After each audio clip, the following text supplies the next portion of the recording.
అమ్మని ఎవడంటాడు sir? Sir మీరేది అడుగుతున్నారు? Social మీడియాలో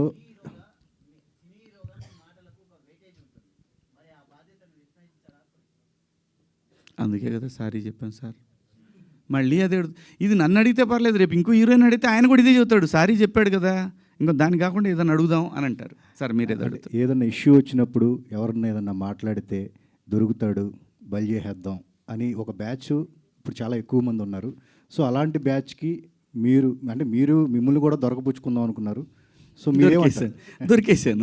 దొరికేసాను తప్పే ఉంది.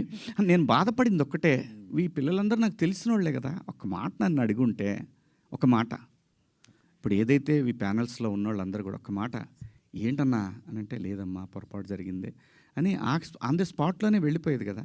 ఆ ఒక్క అవకాశం నాకు ఇచ్చి ఉంటే బాగుండేదేమో. అది మళ్ళీ ఉమెన్ కమిషన్ దాకా వెళ్ళాల్సిన అవసరం వచ్చేది కాదేమో.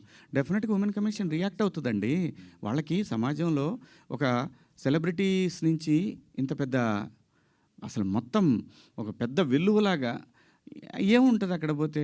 పోనీ చెప్పండి, నాకు మరణశిక్ష ఏమంటే మరణశిక్ష చేయించుకొని వస్తా పోయి, ఇంకా నేను అంతకన్నా ఉమెన్ కమిషన్ సుమోటోగా తీసుకుంది తప్ప ఎవరు కంప్లైంట్ చేయలేదు. మా అసోసియేషన్ మాత్రమే కంప్లైంట్ చేసి ట్యాగ్ చేస్తే సుమోటో కాకపోతే ఏమవుద్దండి? ఏమండి నేను అనేది, మనకు అందరికి అన్నీ తెలుసండి. మన అందరం కూడా అన్నీ తిట్టుకుంటామండి.